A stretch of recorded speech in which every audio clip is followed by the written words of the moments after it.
Hey guys, welcome into Sports Around the Bar, your weekly sports talk show. As always, I am Jake, your bartender, and this is Drew. We are joined by him on center stool. Guys, TGIF sports fans, I'm glad you made it through the week, and I'm glad you're spending time with us. It's been a wild one. The NBA offseason continues to astound and amaze us, Drew. Has it been entertaining enough for you? It really has. It's been one of the most craziest free agencies, I think, even out of almost any sport. I know. This is better than the regular season, honestly. I mean, the playoffs are great. We always love to watch those games. But this has been more entertaining to me than the regular season is for the NBA, especially last year where you knew Golden State sneaking into the finals. And then we're like, okay, what teams are going to be out of the East? I know we got surprised at the end, but Golden State still made it. Injuries and all. They still managed to cruise their way in. This has been the most entertaining part of the basketball season to this point. I hope next year's better. I believe it will be when you talk about the way the NBA has now divided itself. But, man, it has been crazy how much stuff has been going on. Good to see you, Sean. Always glad to see you in here. We're good. I hope you are, too.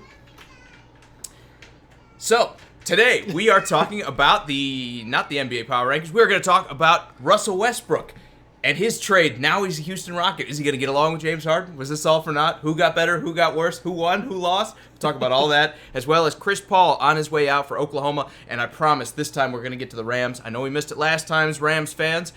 This time we're going to get there to it. Yeah. Drew warned me before the show last time, don't do power rankings because we never get through it, and he was right. I'm ever the optimist. I wanted to believe we were sneaking through, and you were right. We did not make it. Good to see you, Scott. Hope you had a good week, man. Hope you enjoyed the weekend. First, though, Drew, if you're ready, why don't we start with Russell Westbrook and this trade out there to Houston. Chris Paul on the move. I didn't think it would happen. That contract, his age, the way he's starting to decline, Houston said, we don't care. Give us as many first-round picks as humanly possible, and we'll push Westbrook out the door after what's been almost an entire career out there in Golden State or in OKC. Yeah, it's crazy. The GM, who the name is escaping right now for the Thunder, is doing crazy things for the future of that organization. I mean, they have unprofessionalism like Jake has. No, I'm kidding. They have literally pushed everyone out the door and brought in so much for their future. I mean, like we said so many times before on this show, the question is now they got to draft properly. All that for a fluff piece. Now they got to draft properly. They got to turn these picks into something, or they're going to be, as you like to say, the Phoenix Suns of 2019. Do you think so? Do you think they're going to need? If it's me, and I said this before, I would try to trade all those draft picks and turn it into a star, then try to sign another one, and boom, you're instantly great again, right? That's what I would try to do. I think the draft is almost obsolete in today's NBA. The problem is you got to find a team that's willing to trade their star. But somebody will be. That doesn't have a trade Somebody clause. is going to be upset. Have you seen the movement this year? That doesn't have a trade clause. Okay, all right. But even if they don't have a trade clause, do you want that guy in there clogging up the locker room? Do you want the Anthony Davis, wearing a "That's all, folks" shirt on him when the season's over and everything? No, they don't want the attitude problems. They want their rosters to be good. They'll find a trade partner if they want to. They could. They have what, 7 or 8 first-round picks they've added here? I think it's 7 additional first-round picks they've added with these 2 trades. Yes, it cost you a lot. It cost you a franchise with Paul George and Westbrook. They were, you could argue, one shot from Damian Lillard away from actually making it deeper into the playoffs. Maybe they could have rallied back. But when you look at this, Drew, and you look at what they've amassed for weapons, or for ammunition, I should say, for a trade, I would still go that route. I probably would have kept Westbrook. I don't like the two first-round picks for a guy as good as Westbrook, or at least as gaudy as those stats wind up being, especially when you get 5 for Paul George. What does that say? I was just about to bring that up, too. It's pretty crazy. Scott says the NBA just became the NBA champs. I know, and it's 2-on-2, man. Everybody has 2 stars at this point. I mean, even Golden State that has Draymond in the group is going to be missing Klay Thompson for most of the season. I think this is going to be the best NBA season we've seen in recent memory. It's panning out to be a great season. I hope everyone stays healthy and everyone stays competitive, and it pans out to be good for the NBA, because this is something that out of any NBA fans that are not Golden State fans or Heat fans, is they don't want superstars all going to one team. This is what a person like myself, who's a Nuggets fan, wanted for the NBA, and I'm excited about it. Even if the Nuggets landed 4 of these major free agents, you wouldn't want that? Well, that's never going to happen. Yeah, that's true. That is true. But I will say this, Drew. I think the NBA is in a better state now than it's been for 10 years. You could argue all the way going back to when Boston had the Big Three. I think this has been the best we've seen the NBA since LeBron has even come into the league, and we saw this talent start to amass in certain places. I want to say this year is going to be incredibly exciting. But let's talk about this trade. Let's talk about Westbrook over to Houston. Who won, in your opinion, between this trade? Was there a clear winner and loser, or did both teams benefit? I think both teams benefit because the Thunder are now saying they want to trade Chris Paul. They're wanting to move him on. It looks like the Heat is the first one aboard trying to say, hey, we can figure this deal out and make it work. But the immediate right now future, it's the Rockets. They upgraded extremely at one position that unfortunately needed to be upgraded, even though they had a star in it. Chris Paul has been depleted of a lot of his talent through age, and Westbrook is just one of the best point guards in the NBA. Regardless if you like him or not, the guy's extremely talented. No, I agree. And the question to me is, are they going to work? This is the only downside to this trade for Houston is, are they going to work well together? You look at all the social media stuff they put out there. It sounds like they're excited to play with each other. Things can still go bad. Okay, I know everyone's saying they used to play together. They've got chemistry. They can still go bad with two guys that like to have the ball in their hands as much as Harden and Westbrook both like to do. But if it does work, this is one of the highest ceiling trades I've seen in a long time. You gave up a pick in 2024 and 2026. Nobody knows what those picks are going to be like. There's a good chance Houston might still be good because the easiest way to lure another superstar to your team is to already have them, and now they've got two. So there's Anthony Davis could opt out. We could see one of these guys like Zion come off a rookie contract, still want to play with somebody like James Harden who still has something left in the tank. Nobody knows what these picks are going to be like. And OKC just punted one of their franchise players for two of these picks that they don't even know that they're going to be in the first half of the first round. This could be pick 26. This could be pick 28. It could even be 30. Ate a bug there. This could be pick 30 in the draft You're right. because they're as good as they are. Nobody knows what this team is going to look like. Absolutely. So Ian, why would you trade Westbrook for it? Go ahead. Ian, I hope Facebook is coming back and you're up to date with us, man. I don't know what's going on with it. Hopefully it works out, man. Sean, we love all sports here, man. Baseball, soccer, you name it, dude. We talk all about it. Just depends on what's, going on in the news. We will talk a little bit of baseball, but when you got news like this, you have to spend a little bit on basketball, and we always got to find space for football too, Sean. Look, baseball's still halfway through the season, right? They just hit the All-Star break, so they've got a little bit of time. Bear with us. We'll get there. Scott says a lot of teams are at least 20-1 to win it all. I agree. That's crazy. I absolutely agree. I mean, I think there's 6 that are 15-1 odds, depending on what casino you look at. Right. I think this is fantastic for the NBA. I mean, last year there were 3. It was Houston, Golden State, and who was it? There was one more. It wasn't Milwaukee. It definitely wasn't the Cavs. 76ers? No, Raptors. Raptors. Yeah, I think the Raptors were the other team. But there were 3 teams with 15-1 odds or better. This year there's 6. And like you said, there's even more with 20-1 odds, which means Vegas doesn't know. And when Vegas doesn't know, that means it's going to be incredibly competitive. I love the way everything's shaping up. Going back to the Westbrook trade, though, the only way I can call this a win for OKC is if they do move Chris Paul. Because if Chris Paul stays in this roster, and you're paying him $35 million this year, and you're paying him $40 next, and it's up to $47 the last year of his contract, and he's $37 coming off the end of that, regardless of whether you're rebuilding or not, that is going to keep stars from signing with your franchise. Because they're like, you're paying a 36-year-old, 37-year-old point guard who's lost all his talent $47 million. Let's pump the brakes. Not all his talent. Well, not yet, but I mean, what's he going to look like in 3 years? Well, I mean, I get you. I'm just usually saying, it falls off pretty steadily, right? It just depends. I mean, depends on the player, depends on his diet, depends on how good his off-season workout is. But he's not depleted of all talent. His talent has declined because of age. There's no doubt about it. But you're looking at teams like the Miami Heat could definitely use him. The Lakers could definitely use him. There's other teams out there that need a point guard that Chris Paul is still an upgrade from what they have there. But not for the money. And Chris Paul could take a buyout. If he wanted to, he could go to the team and say, look, you owe me $120 million over the next 3 years. Give me 30 of it right now and I'll leave. The problem with that is he's not going to do that. Why would you do that? Why would you leave that much money on the table to go sign with a team who's not going to want to offer you anywhere near the max?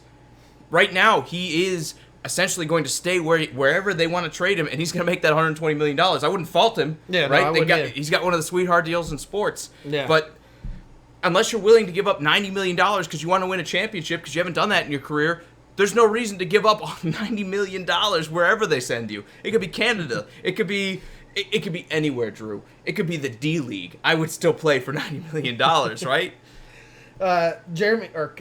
Cody says, even if both of them score 50 points, talking about Westbrook and Harden, a game, can they continue to outscore every team every night? And the answer is no. But go ahead. But you first. The fact that they can and they have the ability to score 50 points a game means that they will be above 500 and they will be in the playoffs. Look, I know James Harden plays no defense, right? But Westbrook's not a terrible defender. And on top of it, you've got Eric Gordon, who's okay. You've got Capella, who's a good defender. You've got defenders on this team. Yeah, so you're going to be weak at defense with Harden, but you were when Chris Paul was there. I mean, Chris Paul versus Westbrook on defense, maybe you're losing a little bit going to Westbrook, but you're getting a lot more in athleticism. You're getting a lot better of a scorer. I think when you look at the plus-minus of things, Westbrook is still in a better range than Chris Paul is. I think it's a great move for Houston. It is. I do, and I get what you're saying. But they're not. Does their defense maybe this team isn't going to break bit? records. I mean, they're not going to beat the Warriors' records for the most win in a season. No. But they're going to be good enough to get themselves in the playoffs in the West, hands down. I mean, they were the 4 seed last year with Chris Paul playing the way he was. Now, you upgraded at that position. Yeah. Does that move you up to 3-2-1? It could. I absolutely believe this move makes him a contender. Now, yes, there's the chance that everything spirals out of control because these guys can't get along. Well, let's talk about that real quick, and then I want to get to another couple of these comments. I got to know your thought process about this because they have played together. They played, down in Oklahoma. They played for the Thunder together. This is before either one of them really became superstars. Right. But they had one of the better players of the NBA with them at that time in Kevin Durant, and they still didn't win a championship. So now these two, now that they developed, got a little bit older, and no longer a Durant there to steal it, do these two have enough to win a championship together? This is the beauty of this move. It's because there is no clear super team right now. I mean, for years we've had Golden State. Before that, we had the Heat. So, yeah, they had a great roster, and we're going to look back on it with, when they had, like, Serge Ibaka and everything that was playing really well. We're going to look back on it as that was a wasted opportunity. But, yeah, they can do it now. Because there is no gorilla in the room in the NBA. You can beat this Clippers team. You can beat the Warriors now with Kevin Durant gone and Klay Thompson coming off a major injury. You can beat any team in the NBA with this roster now. You are up there with each and every one of these teams that's as good. You beat the Lakers. You can go outrange them because they're going to have to go defend on the arc with guys like Eric Gordon and James Harden who can shoot like that. And then you got Westbrook who can drive as well. That's going to be forcing that defense to tighten up around the basket. No doubt. You can beat anyone. That's why I think the beauty of this move comes in is because if this was last year and you've got Golden State that still has Kevin Durant, I'd be like, okay, what are you doing? And I said that when they traded for Chris Paul. Like, yeah, you got better, but you're not beating Golden State. And they came closer than I thought they would a couple of years ago when they forced that Game 7 and Chris Paul was hurt. But, yeah, now that Golden State threat is gone, I have no problem. Houston's always said we want to be aggressive. Now is the time to be aggressive when you don't see that enemy in front of you that you're like, there's no way we beat him. Ian says he doesn't agree. He says there's too much ego. I do have a question. Jeremy, go ahead. Before you answer that, I want to throw another thing in there too. Jeremy says, who will trade for Chris Paul? He's thinking maybe the Heat, who are the lead contenders, or maybe the Bulls. If I was the Bulls, I would stay as far away from this as humanly possible. You're not winning with Chris Paul. Regardless if you can keep everybody, and you can get him for like a first-round pick, I wouldn't touch this. It's too much money going to a guy who doesn't have the talent to be a max contract player. The Bulls do not need him. It does not make them better. He's not luring anybody there. I think, in fact, he's keeping people away because they're saying you're paying Chris Paul a lot of money, and that could be a max contract for a guy that deserves a max contract, so why would I sign with you if the team's not going to be that good? The Bulls need to stay out of this. The Heat might do it because I think they're going to be a little delusional, and they're going to say, well, we have Jimmy Butler. We're going to bring in Chris Paul, who's going to play, and maybe we get like the old school Chris Paul. I think the Heat's the most likely scenario for a trade. And if Oklahoma City trades him, they win the deal. They're winners in that deal because they're going to get, another first-round pick or two, and they're going to up their ammo, and they're rebuilding kind of weapons that are going to make this roster come back around. But if they don't get it done, and he sticks on this team, and you have to keep him for 3 years, I have to call them losers. For 2 first-round picks 5 years from now and 7 years from now, you're losers. Don't even talk to me about the swaps because you don't know what Houston's going to look like. Those swaps could be nothing. Yeah. Scott says if you have to score 50 a night, it's probably not going to be a very good team. But Scott, they have a good defense, minus Harden. You got to remember, the only player that changed was Chris Paul for Westbrook, which, Scott, you have to agree that's an upgrade at point guard. You have to, right? So you got to think this was a 4 seed yet last year in the West. I mean, I think this team's still good, man. I think they got better. And if you watch last show, I personally had the Rockets at number 7 in my power rankings. I think this move moves them up to 3 or 4. I think this significantly jumps their chances of winning a championship this season coming up. I already had him at 5. I think I still like him at 5. I still like the 76ers just the smallest bit better because they're so big. They're going to be really hard for a team like Houston to defend because I think they have... But guess what? They don't have to see him in the finals. No, they do have to see him in the finals, but unless the Bucks beat them. Yeah. Right, but that's my point. Yeah, you don't have to see him until the finals. I totally agree with that. Ian says, no better year in free agency for the NFL and the NBA. If you're not excited for those leagues next season, you're just dead inside. I agree, man. It's been fun all over. The NBA has had one of their best off seasons ever, and I wonder... Right. As much as we've seen Adam Silver kind of poo-poo on all this, Drew, and say, oh, I don't like to see guys not honoring their contracts, you got to admit, this has been good for the sport of basketball. We're talking about it because it's so exciting. I mean, even now, weeks after the NBA free agency has started, 12 days after the NBA free agency has started, it's still exciting. We've still got things going on. It's been great. What's going on, George? Glad you could join us. What's going on, Ty? Always good to see you in here, man. Frank said they did, but as far as the defense, but the Clippers are better at defense. They are. You're right, Frank. You're 100% right. I'm not saying they're the best defense in the league, but I'm saying they'll be able to play a little bit of defense. James Harden is the weak link on this defense, but you can have a weak link on defense and score a lot of points and still be a good team.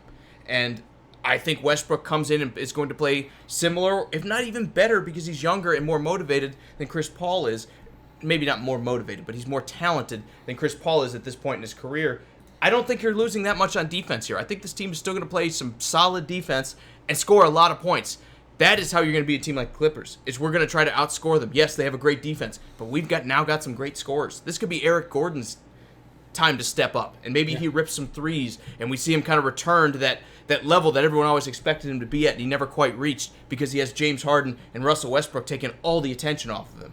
Yeah, no doubt about it. I mean... I know he's hoping so. I mean, the one thing that Westbrook brings into this team that Chris Paul does not, and this isn't a knock on Chris Paul, but he and the way he can drive to the basket and the way he is a scoring threat, Chris Paul might have been that when he first got there to Houston, but he really hasn't been since that first year. That's a significant increase, so which means, like you said, Eric Gordon and James Harden will have a lot more open shots than they ever did with Chris Paul being there. I totally agree. You still got Capella playing the inside and everything. This team is going to be very solid. This is the best move I could have seen because with this contract, I never foresaw this. I get it. They had to give up a couple first-round picks, but they are so far down the line that it doesn't matter. The best way to lure a new star, kind of like we were talking about before the show, is to have a current one.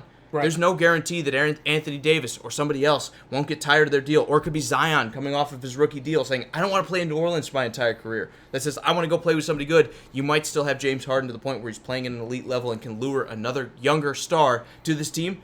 And you stay good. And those picks aren't worth anything anyway. Because, yes, I know everyone's going to point to guys like Steph Curry. That was like the 9th pick in the draft. And Klay Thompson, who was in the similar neighborhood.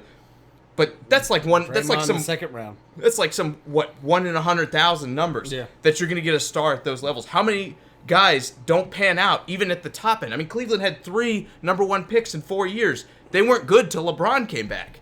Yeah. The best guy they had was Kyrie, and even with Kyrie, they weren't winning games. Agreed. Ty says he doesn't know much on the NBA, but his point of view, but the West is currently unpredictable. He says, grab your popcorn now, boys. And I think even the East has gotten deeper. I mean, Toronto, last year it was open. It could have been the 76ers. It could have been the Bucks. It could have been Toronto. We were all kind of wondering what it's going to be. I think the East has gotten better. Even though they're not signing stars, they are doing enough. Even like teams like Miami, trying to make things happen, trying to bring in Russell Westbrook. Now they're trying to apparently bring in Chris Paul, which I'm not crazy about. But they're trying to get better and compete because they say the Bucks are a good team, but they're not unbeatable. And that's what I want to see in the NBA.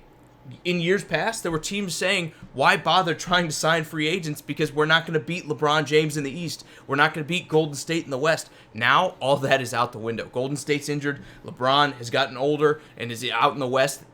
The entire NBA is wide open, and basketball is better for it.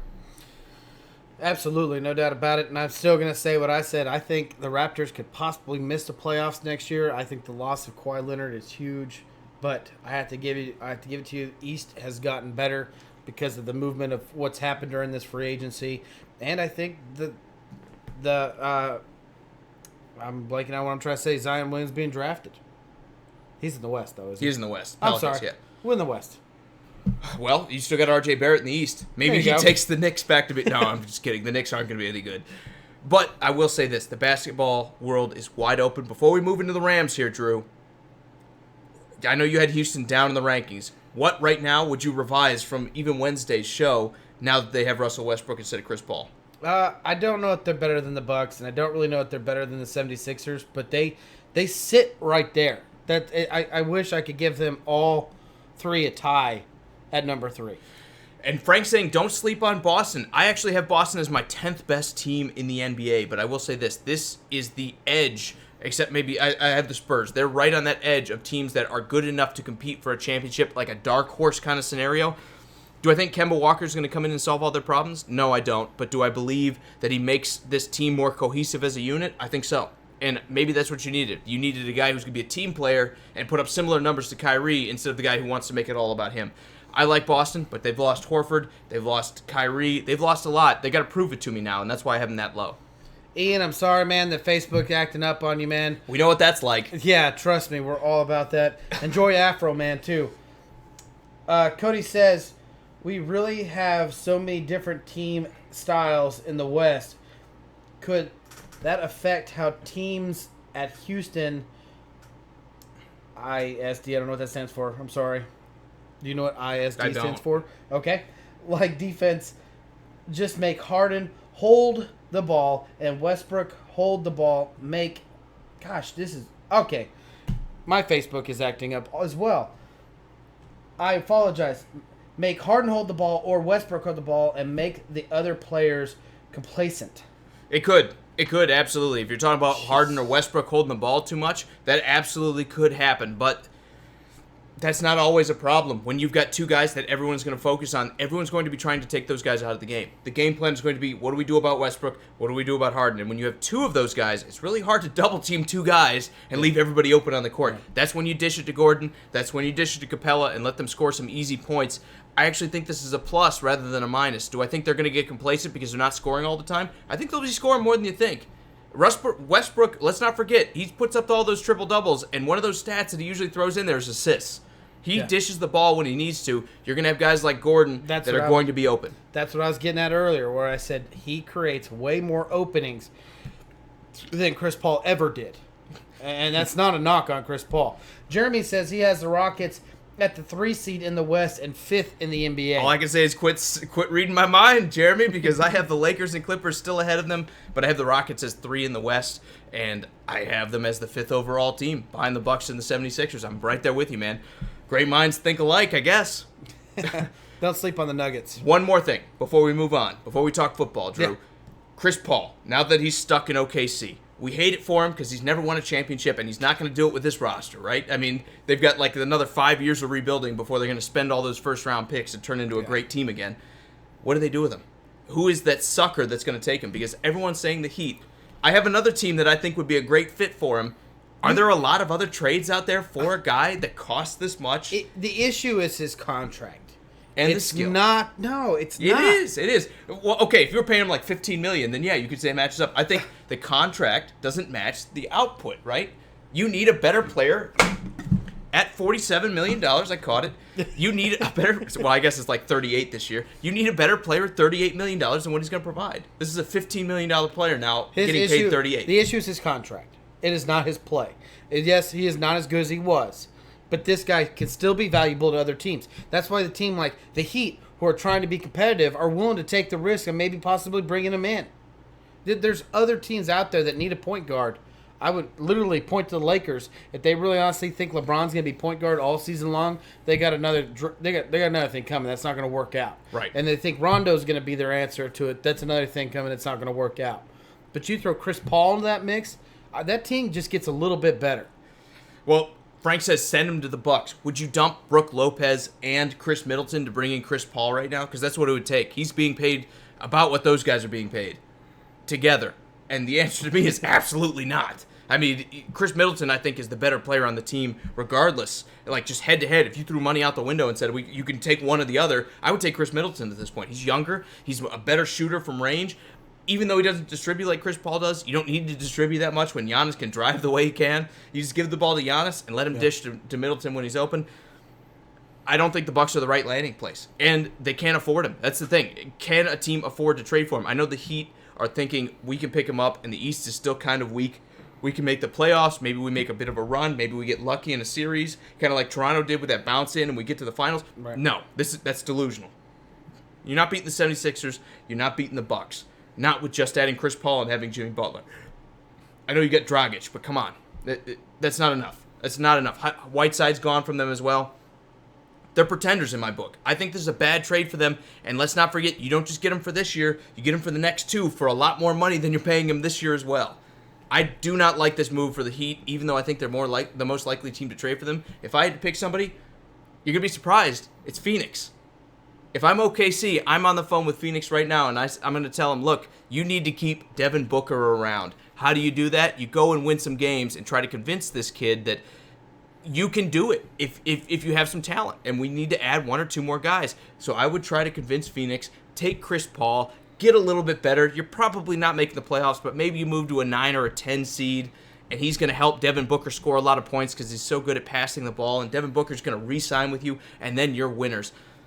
That, to me, is the best trade for Oklahoma, to get him off the books and get him to a team where he actually has a little bit of value. I don't think he's the guy that carries you to the playoffs, and I don't think a contender is going to have the money to pay him what he's being paid to make their team better. I don't disagree with you. Another team that I could possibly see might be someone like the Pistons. Bring him back, get him with Blake Griffin again, and try that whole scenario. I'm just another. If you can make it work with money, another team out there. If you can make it work with the money, where you have Blake Griffin, you still have Drummond, you still have him, and then you got D Rose to come in and spell the guys. I say, why not gamble on all the past stars of the NBA and Andre Drummond? So beyond that, Drew, I'm not saying it's a bad landing spot. I could see it. I could see them being hungry enough to give it a shot. But with that money, remember, this isn't a 1-year deal. This is a 3-year deal where you got to pay him $47 for a 37-year-old at the end of this deal. I'm not crazy about it. I don't really see, realistically, a team out there that should make this move. Maybe Phoenix. Probably not Phoenix either, because that's how you set it back. But if I'm OKC, that's my selling. That's my sell. Well, it sounds like everyone's trying to go to football here. Nestor wants to know, does Cooper play better this year coming up? And you just made Jeremy's life a little bit better because we're about to talk a little bit of Cowboys. Do I think he plays better than the 8 games we saw? Maybe marginally, probably not much better, but he looked pretty good, right? I mean, he looked very good in that Cowboys uniform. I don't know that you need him to look incredibly better. You just want to you want to see him look consistent over 16 games. You want to see some more of those 100-yard games consistently through it. I think Cole Beasley's out of the picture now, so I don't really see Randall Cobb stepping up to the plate and absorbing all the work that you're giving him. I think Cooper is going to get a little bit bigger of a role, but he's going to be more consistent in 2019, and that's what's going to help the Cowboys. He needs to stay healthy if you're going to compete. Because let's not forget, the Cowboys before that didn't look like a playoff team. Then they get him, and all of a sudden, everyone's like, man, this team can beat anybody if they get hot. In my opinion, looking at this roster and what they've lost and what they added in, I mean, Cooper is going to be the major role in this passing game. You bring back someone like Jason Witten, who was retired and comes back. He's going to be healthy, but how much does he give you?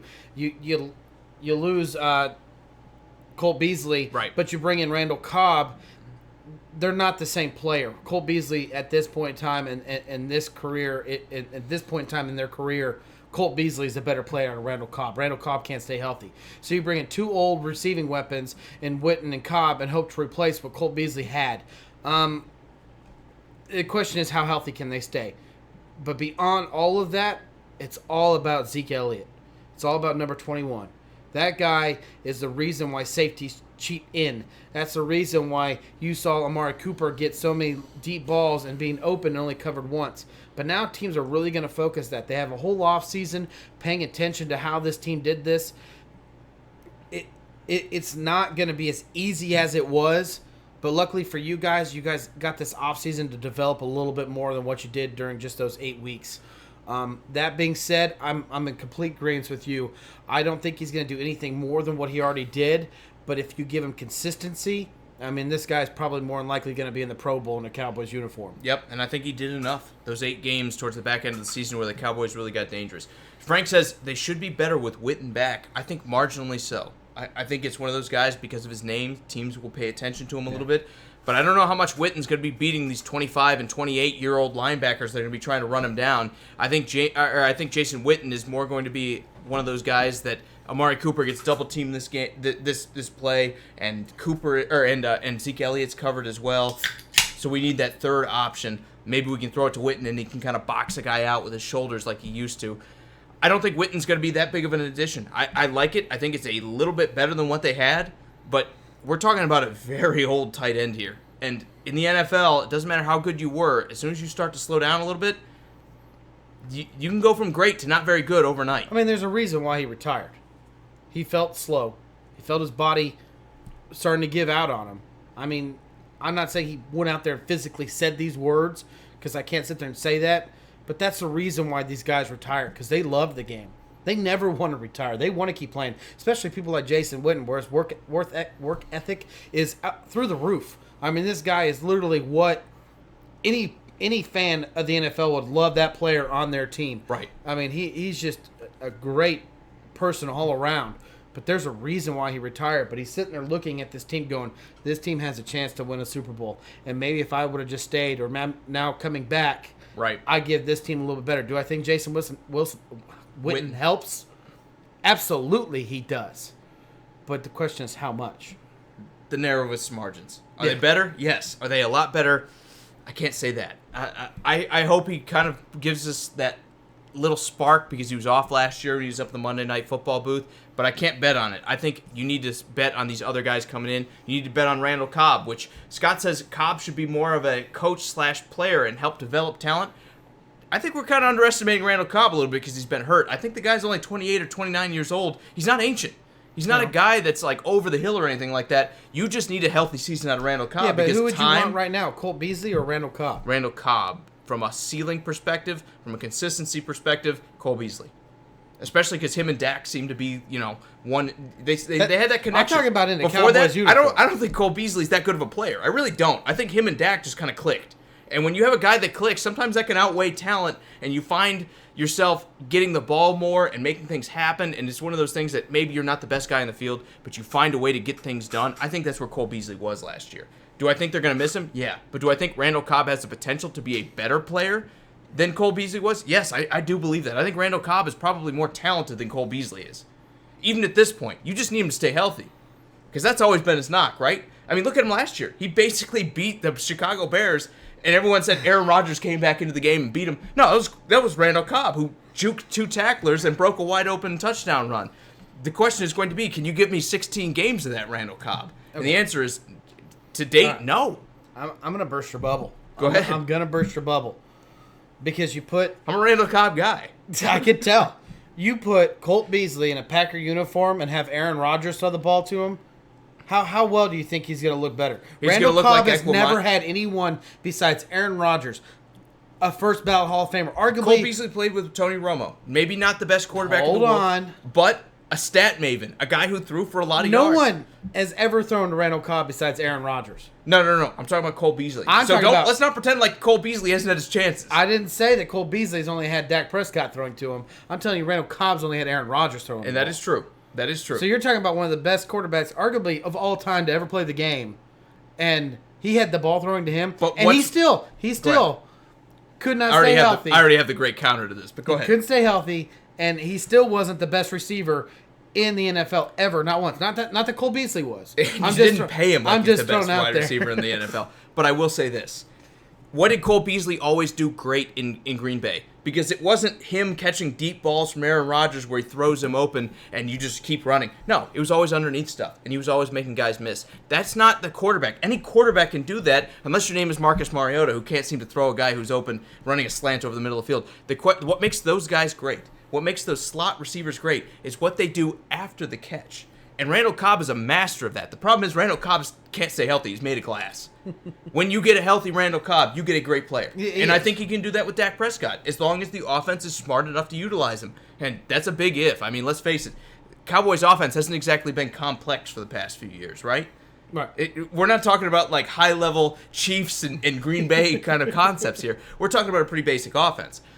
If you can utilize Randall Cobb, and he stays healthy, and I know I'm saying if, but if you can do that, you're going to get a great player. Let's just you're going see to get what a better happens player when Randall than Cobb has Dak Prescott throwing him the ball. And I'm not saying that this doesn't Let's have just see what disaster happens. written all over it either. I'm not saying Cobb is a bad player. Let's see what Cole Beasley looks like with Buffalo's quarterback. And I'm with Scott. A healthy Cobb is probably way better than Cole Beasley. But we haven't had a healthy Cobb in a long time. And that is true. And that was my point, right? It is. That is my point. Austin says he's looking forward to the Cowboys and the Eagles battling out for that division. Man, I'm going to say this right now. If one of those quarterbacks work out in Washington, watch out for the Redskins about stealing that division title. I mean, you got to think about it, dude. Last year, before Alex Smith went down, regardless of how pretty or not it was, they were winning a lot of games until he went down. I agree. And Nestor says he hopes Dak will be better throwing the ball to Cooper and 32 in the Super Bowl. We got to beat the Rams first. We're going to talk about them here in a minute. We got to beat the Rams. We got to beat the Saints. We got to beat Green Bay. We got to beat the Bears. We got to beat a lot of great teams out there in the NFC. You got to beat the Eagles. I'm sorry, Cowboy fans, but you got to beat the Eagles too. You got to win your division. Exactly. This is a tough road for the Cowboys. It is. The NFC is not the division you want to be, or the conference you want to be playing. But this team, on paper, before they even start, should be one of the best teams in the NFC. There's no doubt about it. I'm not sitting there knocking them. They just got, like you said, they have a tough road to get to playoffs. And Austin says he looks forward to the Cowboys and the Eagles. I'm sorry if you already read this, but if you didn't, you did? All right. Well, like you said, you still have the Redskins too. I think you have a 3-horse race because everyone's sleeping on that team that just runs the ball and plays great defense, but who usually does really well. I mean, look at Seattle. Look at the Titans. Look at all these ugly teams that nobody likes to. Look at the Ravens. If you run the ball and play defense, you can succeed in the NFL. And guess what Washington's going to try to do? They're not going to be throwing it all over the lot. Josh Doxson's their best receiver. Go ahead. Okay, hold on. Joey, I'm glad we could talk about your Cowboys as well, but Scott says, I think he's talking to me, he says, you are saying that Dak is not good. He's no Aaron Rodgers, but still. No, that's not what I'm saying is okay. Look. I know. I want to answer this. I want to answer this the best I possibly can. Okay, and this is the first name that reached my mind. Okay, think about Reggie Wayne. He had Peyton Manning throwing in the ball almost his whole career. As soon as Peyton Manning wasn't there, and he had Curtis Painter throwing in the ball. How well did Reggie Wayne do? Well, he looked pretty good with Andrew Luck coming in. But you get what I'm saying is. It's about the distributor. It's about who's throwing in the ball. It takes two to tango. I'm not saying Dak is a bad quarterback. That's not what I'm getting at. What I'm getting at is he's no Aaron Rodgers. So you can say, but when you're talking about one of the best quarterbacks of all time, and Dak might be, 120th best of all time? I don't want to put a rating in there. For all time, I don't want to say it, but for right now, Dak's probably sitting in the 20s. Right? He's probably 20, 21, 22. Talk about in the NFL. In the NFL today. He's probably somewhere in the 20s. I forget where we put him. I'm just getting my point. I'm going to go back and check. I'm getting my point across. Go ahead. I'm just getting my point across is a lot of players look a lot better, and I hate to even bring this up because I'm a huge Tyler Lockett fan. Tyler Lockett looks way better than what he actually is on any other NFL team if it wasn't for Russell Wilson What have I always the said? ball. What have I always said? That being said, Tyler Lockett's one of the best wide receivers in the Ever NFL. play the game. Look, Dak Prescott, good quarterback. Dak Prescott, I don't even want to say good. Dak Prescott, acceptable quarterback. Right? You put a defense around this kid. You put a running game and an offensive line who's going to protect him. You put some wide receiving weapons. Guess what the Cowboys have? All of those things. He's going to look pretty good. The problem is when you take some of that away, do I think Dak Prescott succeeds? No, and I think that's what a lot of his early part of his career was.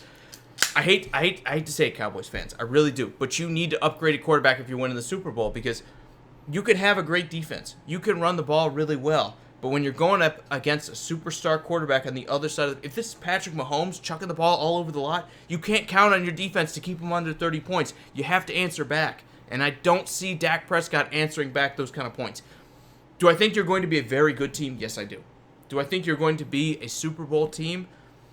With Dak Prescott, I got to say no. I really do. With the NFC this good and with so many challengers out there, I can't see you winning a championship with him, especially after this year when you're going to go give him $35 million a year.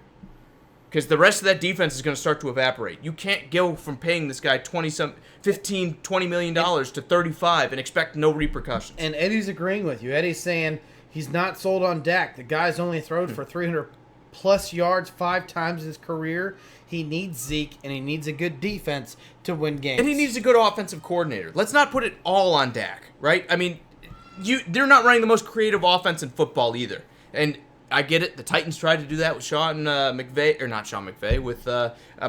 Matt LaFleur last year, and it didn't work out because we didn't have the quarterback for it. I'm not saying it would be a guaranteed success, but when you're running a very simple offense, it's kind of easy to point the blame at the quarterback and say, why aren't you completing these 8-yard curls that everyone knows is coming? You know, and that's what the Cowboys have been here lately. I want to see them get a little more creative, too, on the play calling side of things if they're going to win. This just became a Dallas Cowboy episode. We might as well go into the Cowboys at this point. All right. So, that all being said, I'm going to finish what I said about the Cowboys. I fully believe that the Cowboys are a playoff team. I think if everything falls right into their plans, and that defense is way better than what it was last year, and they were still really good, but I think it's all based on that defense. And that team could find themselves in the Super Bowl. But that's a lot of everything has to go uphill. Everything is pointing up. And every NFL team, not everything points up. Something flops at some point in time. I'm a Chiefs fan, so we saw one of the worst ranked defense in the league, and we couldn't make the Super Bowl because it could not ever get off that hump. I'm not saying that's the Cowboys, just throwing that out there. I get you. I totally agree. So we got some more comments. Do you want to keep talking Cowboys or do you want to talk Rams? I got nothing to do after this. We're gonna push the Rams on. No, we're not pushing the Rams, but we're gonna keep reading some comments here. All right. Cody says the Cowboys can't even beat themselves. Too much turmoil. Can't do the simple things right, like turnovers. Having had long-term positive possessions. Look, I think they do the right things right. I think they run the ball. I think they play defense. That's what very solid teams do. Does that make you an elite team? No. I think the elite teams are able to chuck the ball all over the lot. But they do the right things. They're going to be a playoff team next year. I really feel that. Short of major injuries, they've got all the talent on this roster to be the playoff team. Do they have the quarterback, which everyone knows in the NFL is that guiding factor? Do they have the quarterback to beat some of these guys? Pound for pound, can Dak match up against Aaron Rodgers and Drew Brees and even someone out there like Jared Goff in the West? Can he match up with these guys? So far, I haven't seen that. And I think that's where the Cowboys are still a little bit short of some of these other squads. They have one actually, I'm going to rephrase that. They have the best defensive end in the NFL right now in DeMarcus Lawrence. What he creates on that defensive line is stellar. And then you guys have arguably the best youngest core of linebackers with Van Der Esch and Smith, right? And DeMarcus Lawrence they got out there. DeMarcus Lawrence is a defensive end. It's an outside linebacker right. and a 34. Okay, he's an edge rusher. How about that? Okay. They created how you want to terminalize. They created a position for him, but what you guys have in a core of defense is exactly what you need to start pushing towards a Super Bowl win. But I am agreeing with Jake here is at quarterback is where you lack. And Joey goes, Dak is a game manager. He protects the ball. He doesn't turn the ball over in crucial situations. That's not true. He actually does. I've seen it. He has a load of talent around him. He has a top 5 defense, and he hasn't had a losing season since he started in the league. And he ends that with facts. What I have seen Dak do that impresses me is his decision-making in should I throw the ball to this receiver, or should I run the ball, or should I throw the ball out of bounds. That's what impresses me with Dak. But I think it's because they don't run a complicated offense. No, you're good. I was just about to say, but what they're asking him to do is not complicated. And don't get me wrong, it's complicated beyond my brain. If I was out there playing, I don't think so. I really don't. It's real simple. You have a deep receiver like Amari Cooper, right? And you're like, is he open? And then underneath, you say Jason Witten or Cole Beasley sitting underneath. Is he open? If not, then I throw it out of bounds. His decision making does make him a starter in the NFL. So I'm not sitting there saying which is better than Marcus Mariota, but beyond that. that makes him a starter, okay, but like Andy Dalton's making better decisions. You're asking more out of Andy Dalton than you're asking out of Dak Prescott. Can you win a Super Bowl like that? Can you win a Super Bowl doing a simple offense and just running the rock? No, because you're going to find a better defense that can make that simplified offense go against you. Because you're not making it complicated enough to make them guess what you're doing. Right. No, and I agree. And I think that's a big setback for the Cowboys. You don't have the guy who's going to be able to run that complicated offense, and you don't hire the offensive coordinator who's going to set it up. So you're not even asking Dak Prescott to do the complicated things to know if he's going to be your quarterback in the future. That is the biggest negative for the Cowboys to me. We're not talking Cowboys all night. We got to talk Rams. Right. Okay? We got to talk Rams. Got to talk Rams here. Sorry, fellas. Let's talk about who the Cowboys need to beat. And it's the Rams. And when you look at this team, Drew, offensively, top 5 in every single category here. They're second on offense. They're 5th in the pass. They're 3rd in the run. 2nd in scoring. This is a truly elite offense. Maybe it's not the Chiefs, but it's the Chiefs light. That next best offense in the NFL.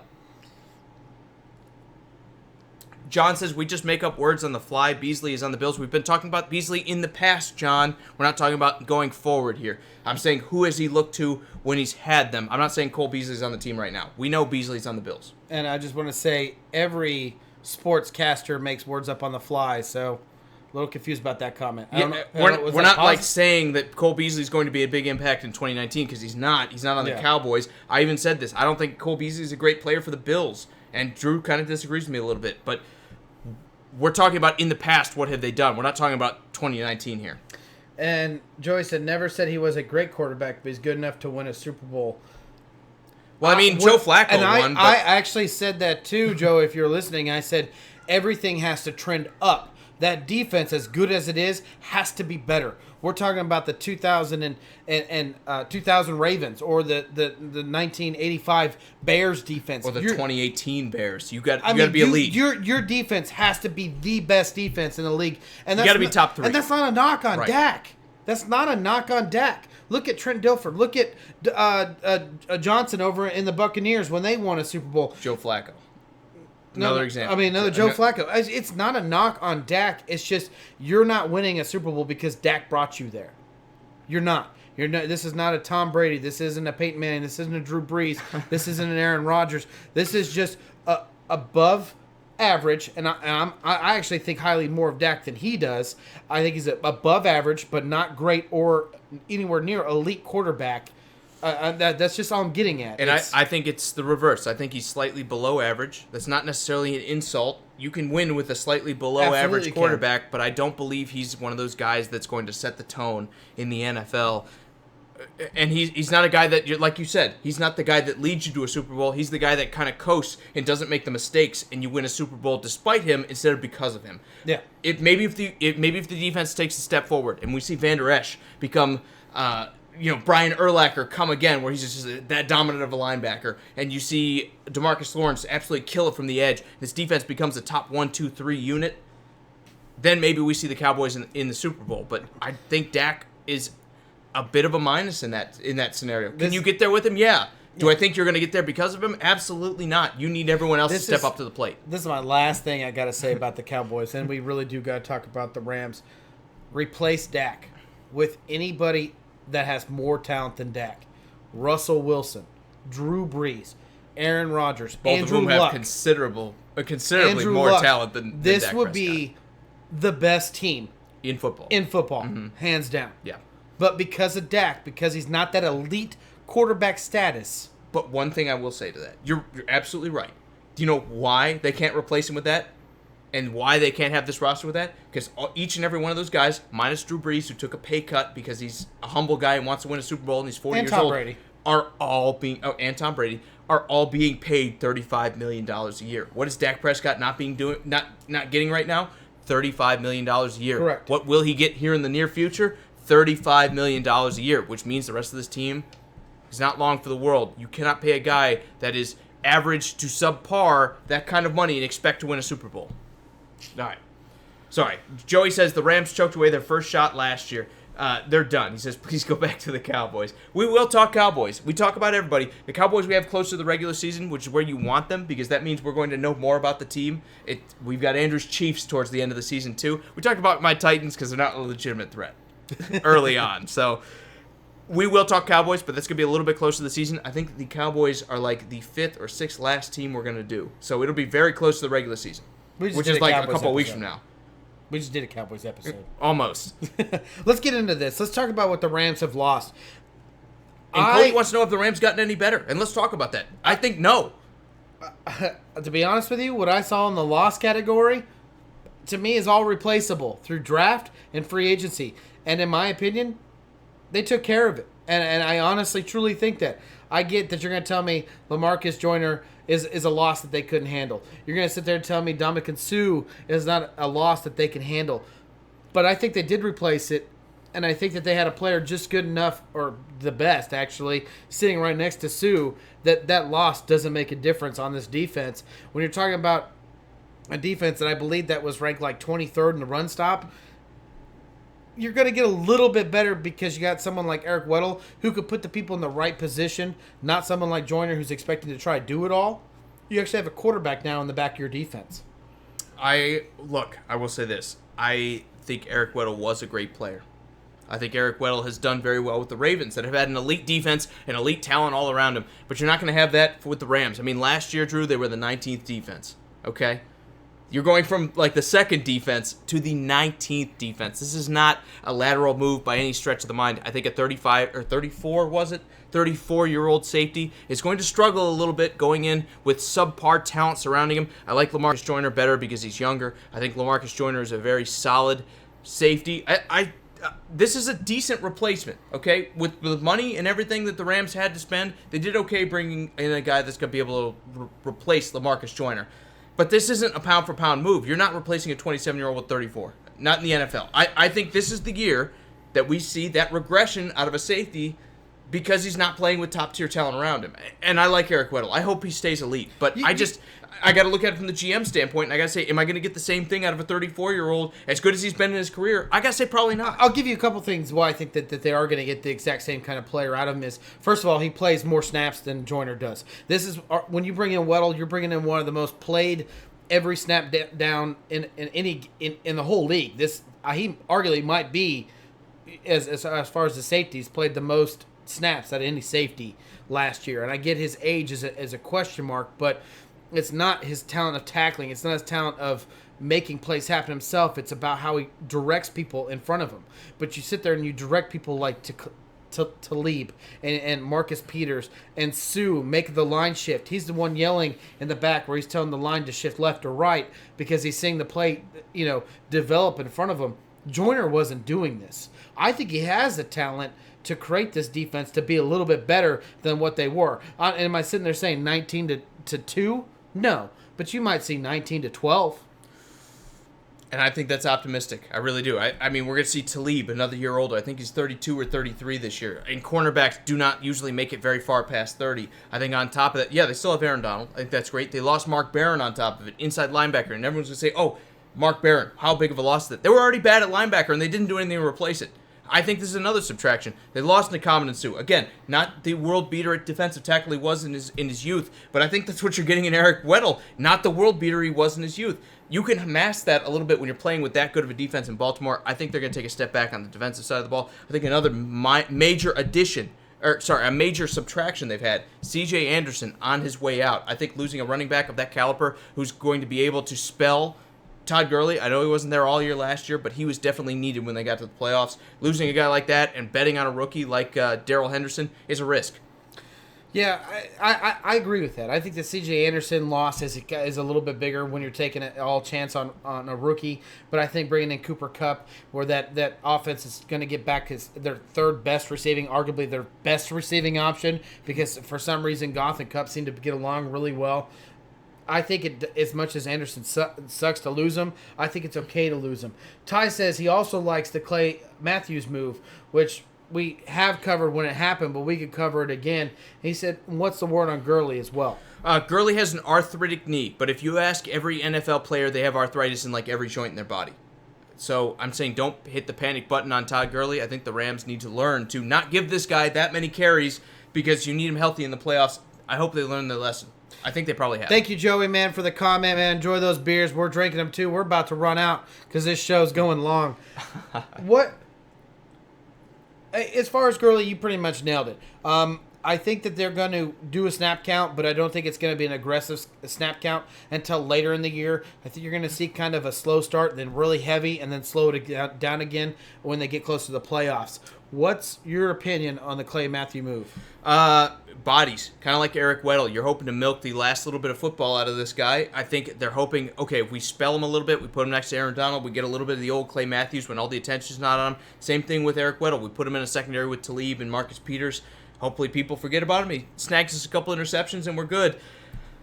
I'm not crazy about the move, but they have very little money to make moves. So I like bringing in guys like Clay Matthews. I like bringing in guys like Eric Weddle. And as much as I've dogged this move, I still do like these moves. They're doing what they can to stay as elite as they can on defense. They don't have the money to spend on them because they're paying this offense so much money. They're paying the offensive linemen. They're paying a lot of their defenders as well. This, to me, is a great risk to take because if it doesn't work, you throw your hands up and say, we didn't have good defensive ends to begin with. And if it does, you say, we just got a very good, very cheap, very experienced player that's going to help us in the playoffs. They ringside Fowler. That was a most important move during this offseason, was keeping what seemed to be working out positively in their defense, getting after the quarterback. Was, I have to sit there and say, minus Aaron Donald, which wasn't going anywhere, right, had it been Fowler in the second move. And they're like, well, we got to get a little bit better. And you're talking about one of the guys that used to lead the league or close to leading the league in sacks, right, in Clay Matthews. You know you're not going to get that talent full-blown, but you are going to get something from it. Can I get 60%? Can I get 70%? And I completely agree. Now, did I like this move and sitting there saying you should go after him versus going after somebody else, maybe like Sadarius Smith to the Packers? I'm just throwing this out there. I'm just throwing one name out there. I would have liked to seen that. But the problem is they didn't have that money. They didn't have cap issues. So they had it was almost like, okay, you do what you can with the money you have. You used to be really good. Can you bring some of that to the LA Rams? Right, absolutely. And Ty wants to know, is Cooper Kupp going to come back completely healthy? He loves that guy. Look, I think Cooper Kupp healthy is what makes the Rams as dynamic and offensive as they have. I think he's that X factor that kind of lights things on fire. The Julian Edelman of this kind of franchise. I tell you right now, they would not have won that Kansas City game if it wasn't for Kupp. Still bitter about it. Yes. But I will say this. They need him. I hope he comes back healthy. It's always a tough bet saying, is a guy going to be the same guy he was coming off a major injury? But these days, at the very least, it's not like the 80s. It's not even like the early 90s. You can trust doctors. You can say, reasonably, we believe Cooper Kupp is going to be close to, if not the same guy he was the year before and before the injury. We got to trust doctors. That's all I can say. You can trust them that the procedure will go according to plan. Thankfully, medicine in 2019 is better than it was in the 80s because let's not forget, there was a time where Tommy Johns would take a guy's career and just throw it out. Done, These days, they have Tommy Johns in preparation of needing Tommy Johns. To be honest with you, I think the LA Rams look at Cooper Kupp as a very important piece, if not the most important piece in their receiving core. This guy will not play unless he's 100% healthy to play. I would be surprised if you see him in all four, that no one ever plays all four, but 3 preseason games. I'd be very surprised you see him at all during the preseason. I totally agree. All right, Drew, we got to move forward. Let's talk about the draft really quick. Like Taylor Rapp, they brought this safety in from Washington to help out their secondary. I think he's going to spend a lot of time with Eric Weddle. Even though he's more of a hitter than he is a defender, I think this kid is going to shore up the secondary. I also like Darrell Henderson coming in. The sexy pick for me, David Long coming in from Michigan. This is one of these steals of the draft for me. If I remember correctly, the guy was an absolute monster on the outside. This kid is maybe it won't be this year because cornerback is a position you have to grow into in the NFL. Is going to be one of those quiet guys that 2 or 3 years from now we're like, man, he's now Darrelle Revis. He's a shutdown guy. I love this pick. I think to me this is one of the steals of the draft in the 3rd round. Yeah, no, he is the guy that you're thinking about, and I'm very surprised he fell to the 3rd round, but that's just how deep this draft was. And when you sit there and look at this, I know you're not huge on the Darrell Henderson draft, but I think they must have fell in love with this guy at some point in time. Maybe it was the one-on-one kind of interaction, but I love this draft. I agree. And Ty says, future Patriot, going back to Cooper Kupp. Yeah, Tom Brady can have somebody to throw to when he's 55 years old. Also, going to what Cody says, he says, veteran leadership can also pull up a lesser player even when the vet is not on the field. I agree. And I think you might, let's face it, they have a lot of vets on this team. They've gone the free agency route and saying, we're going to buy defenders, we're going to buy offensive linemen, and we're going to use experience to try to help our younger players like Jared Goff come in and Cooper Kupp. And even guys like Robert Woods, who aren't exactly the most experienced guys in the field, we're going to use those guys to help shore up our younger players. It can work. It absolutely can work. I'm 100% in agreement with you. Joey, we'd love to catch up with you, man. Hit us up on a Sports Around the Bar Messenger. But just remember, man, the beers are on you. Exactly. Bring your wallet because Drew can drink. Yes, I can. All right. Yeah, and Cody says Washington Huskies, Taylor Rapp. I agree with you. I think this is a good pick for them. I think this kid was the surprise to fall in the second round for me, but I think this is a great pickup for them. Let's move into the schedule. Let's do it. Let's talk about the first couple weeks here because they get the NFC South weeks 1 and 2 on the road against the Panthers. We're going to assume Cam Newton is not 100%. Needs to be a win, right? But then you get the Saints right after that. Even though you're at home, this is one of those games that, yeah, it was a great game last year. The Saints are going to be a little hurt about it. The Saints are going to be a little hurt about that game from the playoffs last year where you kind of stole one from them based on a pass interference call. I think this week 2 is where they get mauled a little bit. This is where I was sitting there telling you that you might not see Gurley right off the bat. He might take it very easy going against a Panthers team that we really don't know what it is. They got a real hard-hitting defense. You might see Gurley take a step back here and let Henderson just kind of go up there and pound the rock for a little bit. You might see Gurley in a couple pass plays.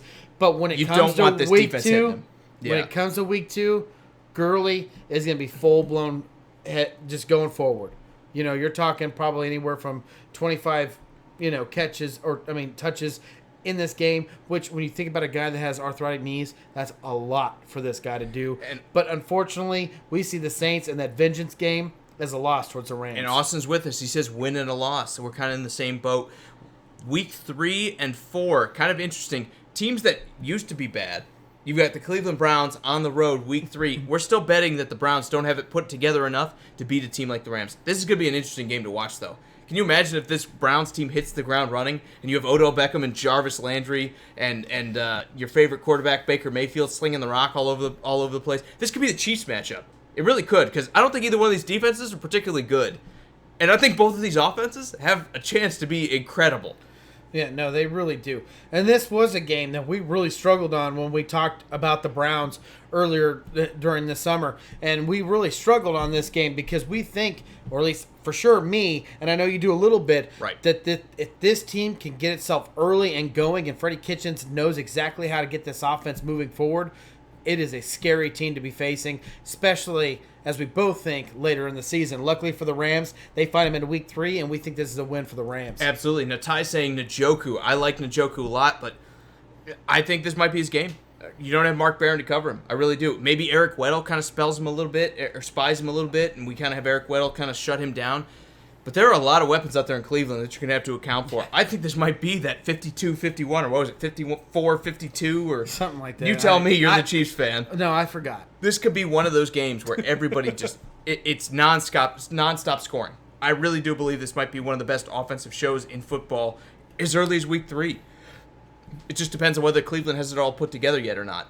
We go into week 4. They're going to dunk on Tampa Bay. I like Tampa Bay. They're going to dunk on Tampa Bay. They come back into L.A. And I know there was a comment earlier on. I can't remember who it was that put it, but there's no fans in L.A. for the Rams. Well, dude, it's wrong. Yeah, that's wrong. The Rams went to the Super Bowl. Trust me, this L.A. city has now wrapped itself around the Rams and said, hey, this is our team. It's actually the Chargers that are looking to go, oh, maybe we should have moved back or go somewhere else. Exactly. As far as the Rams go, they're selling out this stadium full of that blue and gold clothing. This is going to be loud. A Bucs team that's just trying to figure itself out. This is a win for the Rams. After that, they go a couple division games back-to-back, weeks 5 and 6. They have the Seahawks on the road and then the 49ers at home, Drew. It's going to be an interesting matchup. This is the games you kind of need to win, but we see Seattle stealing one. They played them really close this past year. They almost beat them twice in a row, and I believe, I know you don't quite feel this way, but I believe the Rams aren't going to be as dominant of a team as they were in 2018 this year. I think the defense takes a step back. I think Russell Wilson in that running game also take a little step forward, and we're going to see the Seahawks take one of these. I think the 12th man is going to be a hard guy to defeat this early. We both agree that Sean McVay is one of the most elite offensive head minds in this league, and he's going to be for a long time. He's already proved bringing his team to a Super Bowl, but at some point in time, teams are going to start understanding how he does this. Not that he can't change his game, not that he won't be better in the future. But when you have a coach like Pete Carroll and you sit there and you face a team like the Rams twice a year, and this team comes into your home, you're going to steal one every now and then, and this is a game where the Seahawks steal from the Rams. And Austin's reading our mind again. He says, loss in Seattle. I'm kind of there with you. But Ty says he bets every team that plays the Browns this year will be thinking in the back of their mind, I shouldn't have talked trash about the Browns all these years. Just saying, with their talent, they should be way better. Not saying it's just how it seems. Again, he has to see it before he believes it. I will say this, Ty, though. You got to watch out a little bit, because when teams come in thinking this is my Super Bowl, when you get those mid-range teams going up against what should be the super team and the Super Bowl winner and everything everyone wants to talk about the Browns, they play like it's their Super Bowl, and the Browns play like it's Week 6. So when you have these teams, well, I mean, I'm sure you've seen it with the Chiefs. I'm sure you've seen it with some of these other teams where the Chiefs come in and they're like, whatever, right? I mean, it's the 49ers in the summer. The Chargers did it.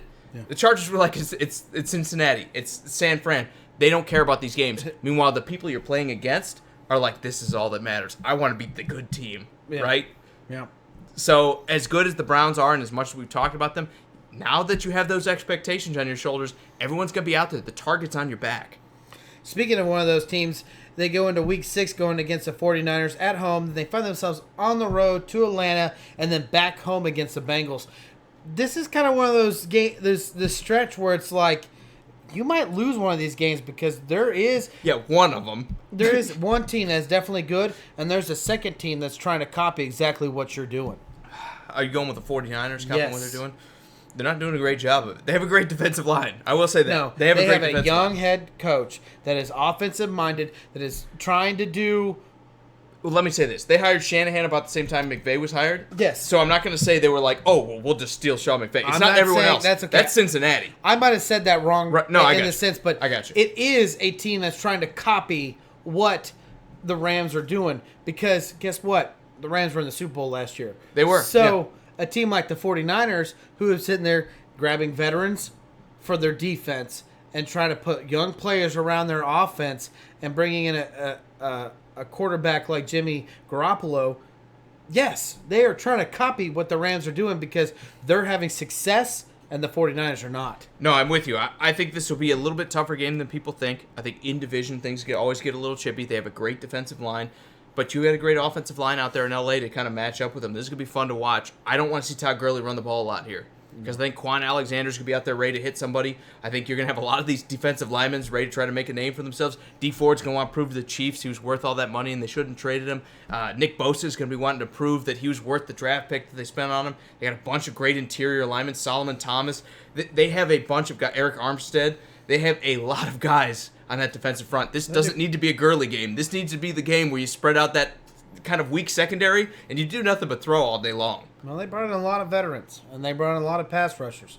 Through the draft and free agency, it's going to be a tough game, but we see the Rams winning this game, and we are all on board. Well, I know I am. All on board with Austin. He's saying Atlanta is better than people think. Injuries destroyed their defense last year, and when they find themselves in Week 7 going to Atlanta, we see this as a loss because talk about a team that can put up points quickly, it's Atlanta. Exactly. And what's the weakness for the Rams? I think when you spread them out and you throw the ball a lot, you're going to be able to take advantage of guys like Marcus Peters, who, despite all his interceptions in his career, has been very susceptible to the deep ball. Guess what Atlanta's going to be able to do really well? Throw the deep ball. Plus, they've tried to shore up this offensive line. Hopefully, they're able to slow Aaron Donald down. I think this is a surprise loss. You don't have the linebackers to keep up with a healthy Devontae Freeman. I think this guy's the X factor for this Atlanta offense. When he's out there, he's going to make these receivers so much better and so much more dynamic because you're so worried about him getting the ball in space. And to me, I think the Falcons are a tough matchup for the Rams. We see it as a loss as well. The Bengals, again, another game kind of like Tampa Bay. They should be dunking on this team, right? Yeah. Even though they can score some points, they should absolutely be dunking on this team. Do I think the Bengals are going to be just as big of a blow-off as some of these other teams like Tampa Bay? No, but I think you need to beat them, whether it's Andy Dalton or Jeff Driscoll. You got to beat the Bengals in Week 8 if you're going to be a playoff team. Yeah, no doubt about it. At week 9, they go into a bye. I don't hate this bye. Week 9 is right on the edge for me, where it puts you right in the middle of the season. Is it where you want to be when you're looking towards a Super Bowl win, though? What do you think? I think as long as you get past week 8 and you're past that halfway point, it's okay. Because some teams have those injuries early that they need that bye a little bit sooner to get their star players back. I'm okay with week 9. I think week 8 is like the staple point. Anything before that, I'm like, yeah, that's a bad bye. You don't want that week 4 bye. It is. For me. Yeah, it's right on the cusp. I think as long as you get past week 8, in my book, you're doing okay. As long as you get past that, technically halfway point, I'm cool with it. After that. So at this point in time, going into week 10, they already got 3 losses. They have already matched their loss numbers they did in 2018. Now, Ty's saying Calvin Ridley should put it up this year. I agree. I think Calvin Ridley's the guy to watch. I think Mohamed Sanu takes a little bit more of a back seat in that Atlanta kind of offense. I think Julio Jones is still the man. You're still going to look at him. You're still going to defend against him. And when you're focused on one guy like Julio that's that dominant and seems to beat double teams, the guy who thrives is Calvin Ridley playing across from him. Going back to what Ty is saying, he says it's also Ito Smith as well. But I didn't see enough from him. I didn't see enough from Smith last year. I really didn't. I think when you look at that running game, even with Coleman, who to me, Atlanta has wanted to be the starting running back in this team because for whatever reason, when they drafted Devontae Freeman, they were like, forget this guy. Can't say that on stream. We're still good. All right, we're still good. I don't know why our thing messed up. When you look at this this offense in Atlanta, even with Coleman, who they've wanted to be the guy since they drafted him, they were like, man, we need Devontae Freeman. There's a reason they paid him. Well, there's a reason last year when he got hurt, the offense took a small step backward as well. They need Devontae Freeman to be as good as he has been in the past. Sharif, I'm glad you could join us, man. Don't worry about being late. It's great. We're just glad you're here. Sorry if this echoes for a second, but I have to restart our video because Facebook hates me. Going back to this. Thanks, man. Hey, before you go on, and you can go for a minute, do you need another beer? Because I need another beer. Feel free. I'll carry. Don't worry. Do you need another beer? I'm good. I got a little bit left. I had the one before, too. I'm babysitting over here, boys. Can you drink beer? I'm babysitting over here. Going back to this Rams team, let's talk about week 10 and 11 because this is where things get tough. And let's talk about 12 because I don't like this kind of stretch for them. They're coming off a bye. They're going to be a little bit more rested. But you get the Steelers on the road, you get the Bears at home, and then you get the Ravens at home. To me, this is going to be one of those very, very difficult stretches where if you can come out with some wins, you're going to be closing in on the top seed in the conference.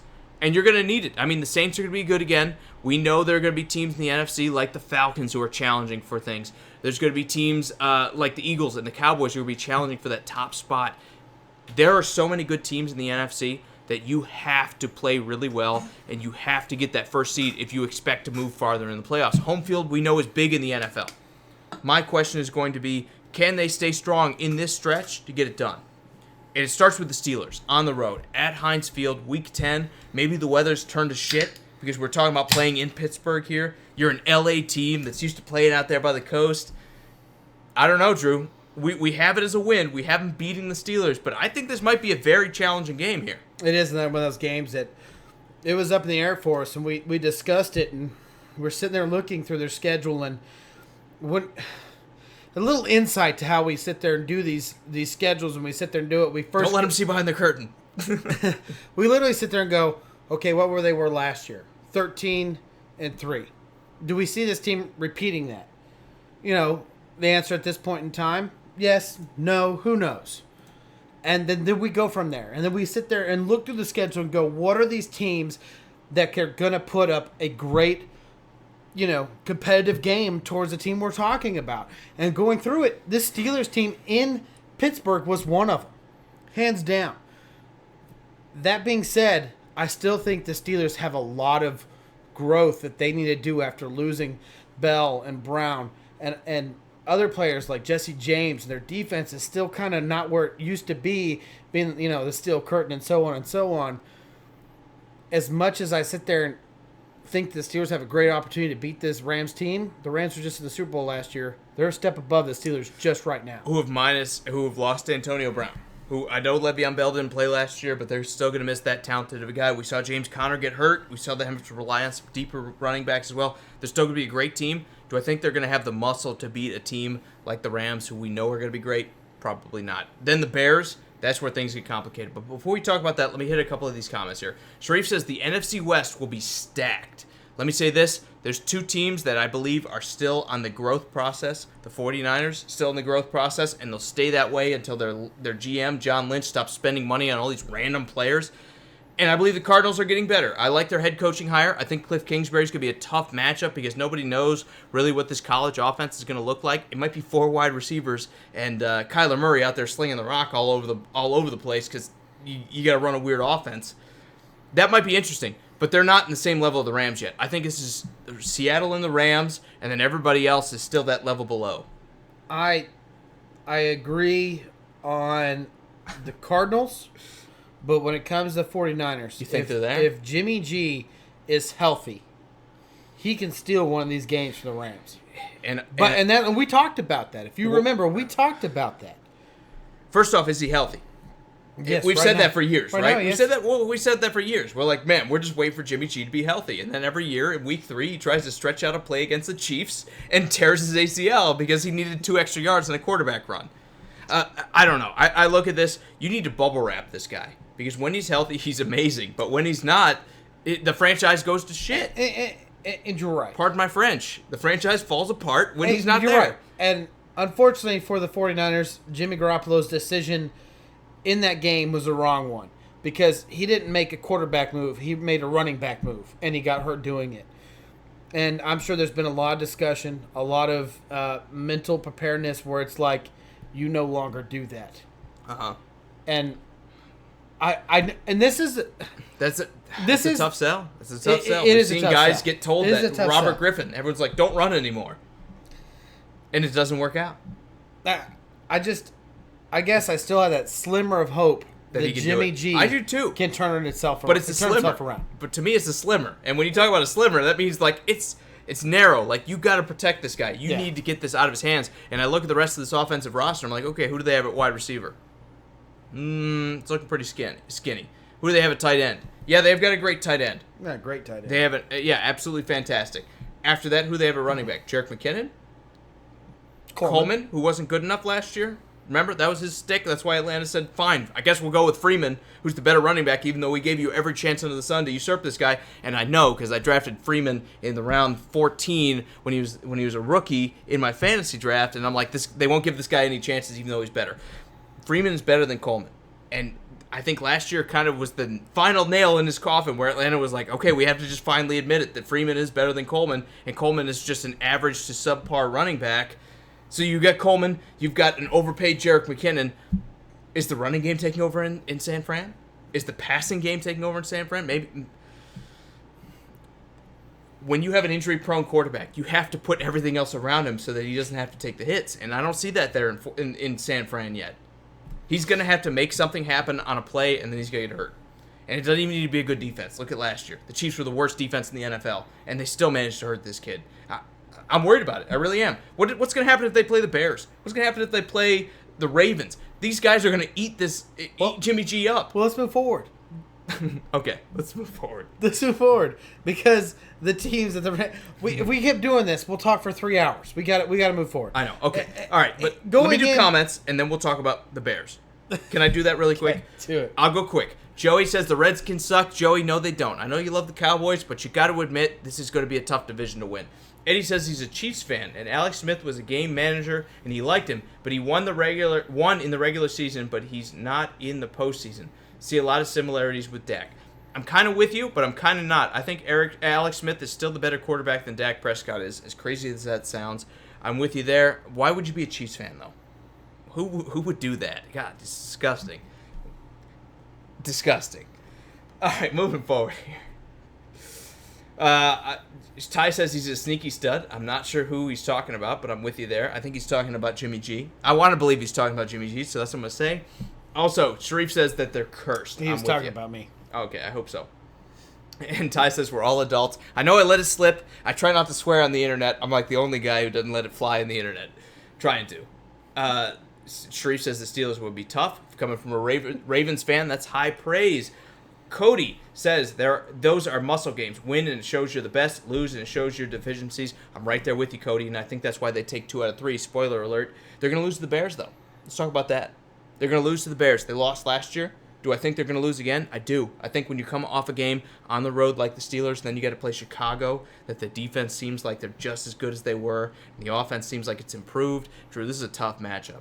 How do you beat Jared Goff? You disrupt his timing. You absolutely maul him with defensive players. You disrupt him with a good defense. It's what the Patriots did. What also do you do to beat the Rams? You keep the ball out of their hands offensively. What do the Bears do well? They seem to dink and dunk and move the ball slowly with the rock. I know they're not huge on that run game, or not huge in the run game in the sense of like a big back, but they did go out and draft Montgomery. I think he's going to be a good fill-in for the loss of Jordan Howard. And there with Cohen, I think this team can sit there and keep the ball out of Goff's hands. And when he does, he's going to be disrupted. This is a Bears win and a Rams loss. Sharif says the Seahawks will make it tough on the Rams. Yes, they will, but I still think they're a bit short. I think they're still a wild card team. Sharif says the 49ers will be a sleeper. I want to believe, man. I've been that guy that's like, man, they're getting things done. But I've also been the guy that's like John Lynch is throwing money at every guy that he gets a hard on for. He does. I mean, if he likes an offensive player, Pierre Garçon, Jerick McKinnon, these aren't elite names, but he's paying them $18, $19, $20 million a year. Or if you're Jerick McKinnon, he's paying you the second biggest running back contract in history for guys that aren't elite. And when you spend that money on guys like Jerick McKinnon, you don't have money to give them to actually good players. And that's why I think the 49ers are going to be a little bit short this year. Ty said the sneaky said it was Cooper. He said catch up. He is. Sorry, that was like 3 hours late. I'm 3 hours late in these comments. But, again, my Facebook cut me some slack. I'm just like Ian. My Facebook's messing me up. Sharif says Jimmy G will go off. I think we're assuming Jimmy G's healthy. That's the biggest thing. Can he make it that many weeks? I just saw that sneaky Cooper thing again. Sorry. Sharif saying blitz Goff. The Bears are going to send the house. I don't even know if they need to. When you have Khalil Mack up front, you don't have to send the house. You just send him and a couple other guys, and they're going to be there. He's going to sack you with his butt cheeks. I mean, the guy can absolutely get back there regardless of who's blocking him. The Bears are going to be a dangerous team. Dangerous team. It may be 19-16 again. It may be 19-14, whatever the final was. This might be an ugly game, but Chicago's going to win it because that defense is that good. They're going to run the rock a little bit. And then you look at the Rams, they're not going to have any answers for this defense, and their defense is not good enough to keep up with what the Bears can do. Yeah, and the Bears can put up points if they need to. It's a Burton and I'm blanking out Robinson on the wide receiver. They have a good chance of putting up points quickly, which they're going to find a team like the Ravens in Week 12, where I sat there and said the way to beat Goff is to get after him, put a good run game in front of him where he's not touching the ball. But whenever Goff gets a chance to touch the ball against this Ravens team and put up points, the Ravens have to repeat that. And we yet to know what this offense is exactly going to look like, with Lamar Jackson being the lead guy in this, where we all have questions about his throwing. Yeah, they can run the ball. The defense seems to always do well with John Harbaugh being the head coach. But there's a lot of question marks around this Ravens team, and we think the Rams can beat them by putting up points quickly against this team. Sharif, I'm not buzzed. I'm totally blitzed by this point in the show. I have no idea what's going on. I probably won't remember it tomorrow. Also, Ty says... No, you won't remember it tomorrow. Yeah, that's what I'm saying. I probably won't remember the show tomorrow. Okay. At all. I don't ever remember the show. Day Who are after. you? Yeah, exactly. Also, Ty says he's sorry, let me read the other one that I wanted to read. Ty says, how do we think about the Bears rookie, Henderson? Like you said, we like the move, even though when you're losing a guy like Jordan Howard, that power back, it's always a question mark, right? We like Henderson coming in for the Bears. We don't necessarily know that it's going to be a pound for pound. Or, I'm sorry, Montgomery. It's Henderson for the Rams.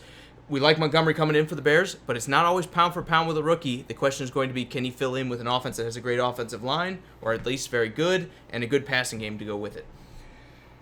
Going forward here. Yeah, Week 13. They go on the road to face the Arizona Cardinals. We still think the Arizona Cardinals are still trying to figure out what kind of team they are. Even though they have good players on their defense, they'll definitely have Patrick Peterson back by this point in time. It doesn't make a difference with a team like the Rams, who are looking to repeat themselves like they did in 2018.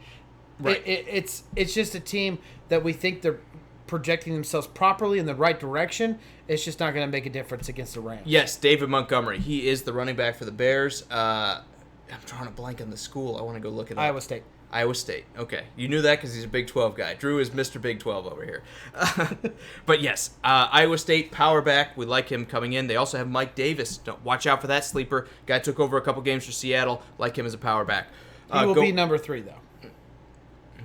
I think that's just, we don't have time to go into it. Maybe. Or maybe they're like, we like what Mike Davis can do, and Montgomery takes a back seat for year 1. Going forward here, we don't think the Cardinals have enough firepower. We don't think the Cardinals have enough firepower to keep up with them, even though I think this might be a bit of a scare game. I think the Rams come out of it. The question is going to be, do the Seahawks beat them twice in a row in Week 14? This one's at home. This one's out there in L.A. Maybe the fan base isn't quite as sexy and as loud as you want them to be. It's not that 70,000-seat stadium filling out that they wanted it to be when the NFL said they're building this massive stadium out there in L.A. Can the 12th man travel well enough to beat the Rams at home? I think there'll be a presence there, but I don't think it's going to make a difference. I don't see either one of these teams sweeping each other, regardless if it's the Seahawks or the Rams. I think they're going to split it, and it just makes more sense to sit there and put that they're going to win in Seattle and lose in L.A. Sharif said the Cardinals will beat them. It's going to be a hiccup game for the Rams. I should have had you bring that other beer, because now I'm out. No, I don't do second trips. I know. But that's okay. We're going to talk about football. And I will say this. I think the Cardinals, again, scare maybe. I don't think they quite have the firepower yet. They have a bit of a pass rush. I think Chandler Jones is always a threat, right? We're always worried about that. We like Terrell Suggs coming in. I know you know all about him, Sharif. And we like their offense. We like that they brought in. I don't think they have the offensive line to keep up with this defensive rush that we're going to see. Michael Brockers might have a good game here. We could see Aaron Donald absolutely go off and put 4 sacks on the board against the Cardinals. This is a multi-year rebuild. As rare as that is in the NFL, they needed like every position outside of Chandler Jones and Patrick Peterson. And they brought in a lot of those guys. They brought in receivers. They brought in a quarterback. But you don't just like snap your fingers and overnight become a bad team in the NFL to being a good one. So I think the Cardinals are still going to be that step short. It wasn't a party foul. He told me not to get him one, I did not. I did, but it's a party foul in my book. I'm not having a good time anymore. Cody says no, the Seahawks don't have the firepower at wideout. Don't sleep on my boy Tyler Lockett. Thank you, Cody. Thank you. Tyler Lockett, if he was playing with anyone besides Russell Wilson, everyone would be like, who is this guy? Is an elite wide receiver. Who is this guy?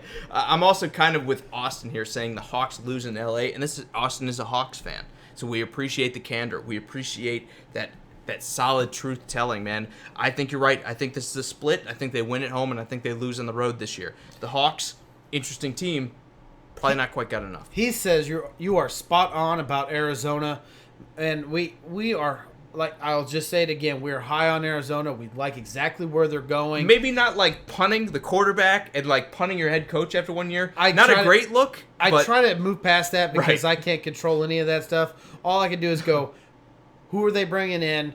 Which direction are they trying to go to?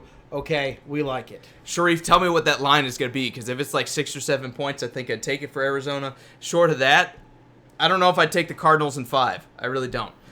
Going forward here, a couple other comments here. Ty says he likes Larry Fitzgerald with the rookie. I mean, he's always been a beast, but he's going to be the go-to guy. Who is their tight end? It is... Thank you. Their tight end is it Seals Jones still? Remind me, the tight end for Arizona. I think it's still Seals Jones, but he might have moved on in free agency. You're a goddess, and I appreciate that. Going for, you got me at a loss. I think it's Seals Jones, but don't quote me. I can't remember. I feel like that's who it is too. But Ricky Seals Jones. They did sign Charles Clay, was it? I think they signed Charles Clay. We're not talking Arizona tonight. Regardless, he's not going to be great. The tight end is not going to be good enough to match up with a team like the Rams, but I do like the way you're thinking and saying the tight end is the way you attack the Rams because they don't have the linebackers to keep up with it. I know Drew's saying Eric Weddle is going to shut down any tight end in the NFL, but this is going to be a challenge. No, he's going to put someone on it that's going to shut down any tight end in the NFL. I think we're going for an hour and a half show here because I want to challenge that. We try to keep it to an hour. It's been an hour 15. That's okay, though. That's okay. I'm all in for it. Sharif says he'd take them on the money line going back to Cardinals. Again, show me what that line is before I put any money down. I'm worried about it. We got to move forward. And Sharif also says, man crush alert, Tyler Lockett. I think we need to, let's discuss that. How do you feel about Tyler Lockett? I don't even know what you guys are talking about. Right. Does he play basketball? Cody says, Tyler Lockett is good, but who else? And Ty kind of bounced back and said DK Metcalf. Sorry, Cody said Lockett is good, but who else? Ty bounced back and said DK Metcalf, and he says that sounds about right. I'm kind of with you. I want to see what DK Metcalf looks like in the pros, because when you have one route, which is straight ahead and don't ever make a cut, sometimes teams can give you enough cushion to challenge that. I'm going to sit there and say it doesn't matter. It's Russell Wilson. If he was playing any other offense... Find a way to make it work? If you were playing any other offense, you would see this guy as being a top-tier thrower in the NFL. There's a reason why this team paid him as the highest quarterback in the NFL. It's because when you put him out there and you ask him to throw 30, 40 times, he can do it, and he can do it accurately and doesn't turn the ball over. He just doesn't play in that offense. That meaning, as much as I joke about Tyler Lockett being the best receiver, he's not. But he works perfect because he doesn't make any errors in his routes. And when you don't do that, a great quarterback like Russell Wilson can make you look better than what you really are. So when you throw in DK Metcalf and any other receivers that they have there, as long as they listen to what Russell Wilson expects them to do, they can succeed in the NFL. You had me at Russell Wilson makes them look better than they are. I think that was like the best. I had you since day one. You did. Also, Andrew says, Sharif says, Andrew with the save. That's actually Andrew's wife with the save. So let's give credit where credit is due. She's Sharif, beautiful. thank you. Yeah, She's absolutely. beautiful, yeah. Save my ass on this one. Ty says Clay is still a Bill. I think you meant to say Beast. And Sharif says, Jake, you are slipping. And let me tell you this, Charles Sharif. Clay is no longer a Bill, by the way. No, he's not. He's not a Bill. I know he moved on. Yeah, I just don't remember where. I want to say it's Arizona, but I can't prove it. So take my word. I'm always right. And Sharif says I'm slipping. All I got to say, Sharif, is what else is new? All right, we got to move forward. Week 15, they go on the road against who we've already talked about a whole episode today. And this is why it's taking so Dallas long. Cowboys. Thanks, Joey, for talking about the Cowboys all day. God, it's all Joey's fault. You owe us so many beers. We actually see this as a loss for the Rams. We sit there and think that this team, late in the season, as long as DeMarcus Lawrence and that offensive line stays healthy, that a team like the Cowboys are going to find themselves in the playoffs. And a team like the Rams, who are going to want to beat them, are going to struggle trying to beat them. Because it's not playoffs yet. And let me also say this. This has been a tough stretch. I mean, Steelers on the road, Bears, Ravens, Cardinals are maybe the game you take off. And then you get the Seahawks at home. Then you got to go on the road and play the Cowboys. There's fatigue here. This is a little bit of fatigue. You've played hard. Todd Gurley's not carrying the rock 400 times this year. You're going to take it easy on Gurley. I don't think they're going to have the firepower to beat... They're not going to have the firepower to beat the Cowboys. I spit everywhere. They're not going to have the firepower to beat a Cowboys team that's probably going to need this win to beat the Eagles. And to stay on top of the Eagles, they're going to be playing their hearts out. The Rams are going to be looking at it like Seattle's a couple games behind us. The Cardinals and the 49ers, again, 3, 4, 5 games back, if not irrelevant by this point.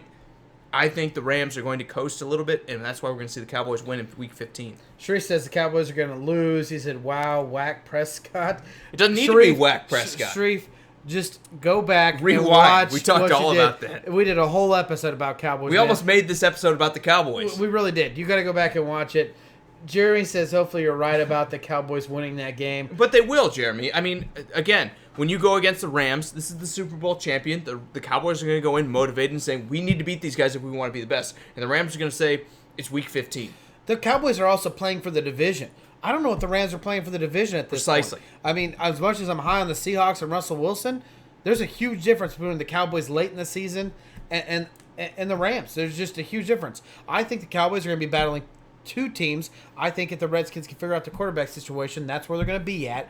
And the Rams are going to be just facing the Seahawks. As much as I'm high on the 49ers and Jimmy G can stay healthy, I don't see them being a playoff contender. Now, Sharif says the Cowboys have no firepower. He says Zeke, and that's it. But I think you're sleeping on Amari Cooper, man. This guy revolutionized his team. I'm just glad that my Titans played him on that Monday night where he just showed up and he didn't have time to practice with his squad, because even though the Titans won that game, it was one of those games where we're like, man, Amari Cooper has changed this team. He has. Before they picked him up, they looked rough. I mean, they looked like they had nobody to throw to. After they picked him up, this looked like a playoff team. And if you get 16 games worth of that kind of connection, I think the Cowboys are going to be more formidable than people think. Not to mention, my guy, again, Andrew loves Tyler Lockett. I love Randall Cobb. I think Randall Cobb has a higher ceiling than people think. Even though he has the injury problems, if we have a healthy Randall Cobb in Week 15, he's going to be able to punish a team like the Rams that don't have the firepower in the secondary or at linebacker to cover the middle of the field. All right. Week 16, they go also again on the road to San Francisco against the 49ers. And real quick, Sharif, we did not say the Cowboys are better than the Eagles, but they're going to be neck and neck, we believe, at this point in the season. This game being we haven't done the Week Cowboys, 16, so we don't know who's going to win. Right. This is a win for the Rams. We think at this point in time, Jimmy G is probably hurt. If not, that aging defense on the secondary is probably hurt. This team is no longer playing for playoff hopes, but the Rams are. They get a win here in San Francisco. And they're going to get a win in next week, too. Week 17 with the Cardinals. I'm done talking about the Cowboys. We talked about them all night. They're going to beat the Cardinals in Week 17. Again, as much as we want to believe in that division rival, and they've got some weapons, and maybe Kyler Murray's out there trying to prove a point, and they have nothing to lose, I just don't see it happening. I don't think they have the defensive prowess left at this point, even though they have some edge rushers. They don't have the defensive tackles to keep up with a guy like Gurley, that if the Rams need this win, they can go out there, flex a little bit of that running game muscle, and go pound the rock against them, play a good enough defense to beat the Cardinals.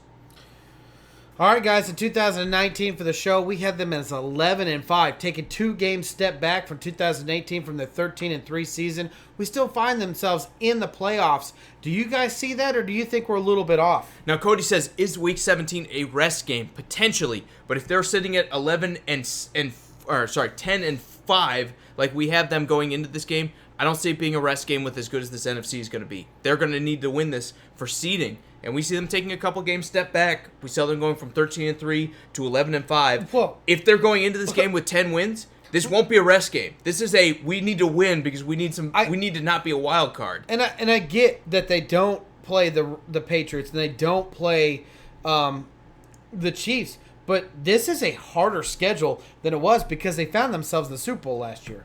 And Zeka also wants to know, will Bortles throw a pass? Yes, I believe so. Look, Zeka, as much as everyone loves dogging Blake Bortles, I still think he's a decent backup. And this is a Titans fan. I would love to shit all over this guy because he's a Jaguar. I think he gets a bad rap. I don't think they did a good job of protecting him. I don't think they did a good job putting weapons around him. Blake Bortles is not a starting quarterback, but as a backup, I think he could do a lot worse. Yeah, when he showed a little bit of success, it was he had Allen Robinson and Allen Hurns, the Allen brothers. The Allen brothers, and then they got rid of both of them. Hey, guys, thank you so much again for all the likes, comments, and shares. I know the show went really long tonight. We talked a lot about the Cowboys and the Rams. Please, if you missed any of it, go back and check it out. I know you'll enjoy the banter and how we had fun with this. But I want to give special thanks out to all those guys that gave a comment, and I missed you. I'm so sorry.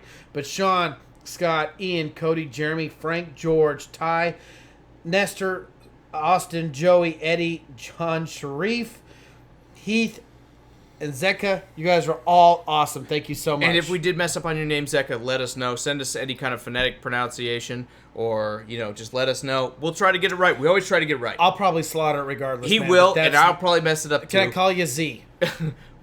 Like I said, Zeka, if we did mess it up, we apologize for that. Or anyone else, if we messed your name up, we try to get it right, but we're human. I'm just me. I'm Drew. I mess up. That's right. So for Sports Around the Bar, Drew, I'm gonna kick it to you. It's been a long episode, so let's make it a little bit longer. Do you have any final thoughts before we wrap it up on this Rams episode? I think that the loss that the Rams have taken through the free agency, they did perfectly fine fixing it up through adding in people like Eric Weddle. And Did I cuss for a third time, Sharif? You might. Did I let something slip? I'm sorry. Look, I'm the biggest I thought potty it was mouth my on turn. the show. I'm the biggest potty mouth ever. I tried to clean it up for the show. I gotta get a bleep button. We're working on it.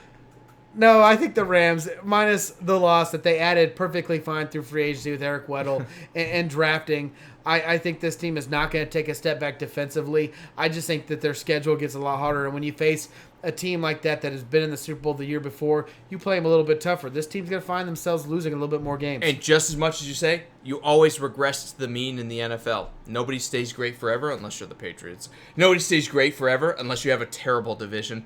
And they don't have a terrible division. I think the NFC West is going to bounce back a little bit. It's going to be a tougher year for them. And I think the Rams, as good as they are, and as much as I want to say they're the best team in the NFC West, or close to it, minus the Saints, they got more competition. It's hard to stay the best in the NFL. And I think they take a couple games step back. So, for Sports on the Bar, guys, like Drew said, this has been a long show. We appreciate each and every one of you. Cody, I'm sorry we bored you with all that Cowboys talk, but we kind of follow the trends. If you want to talk Cowboys, you want to talk something else, you let us know in the comments. We'll talk about it. We talk about whatever you guys want to talk about. We appreciate you sticking with us because we know some of you guys have been in there since the beginning. It's been a long show, but it's been a great show. We appreciate each and every one of you, and we will see you again on Monday, same time, 7:45 Eastern, 6:45 Central, because apparently I haven't made that clear enough to some people. We will see you then. And we will not be talking to the Cowboys. We will probably, if you ask about it. See ya. See ya.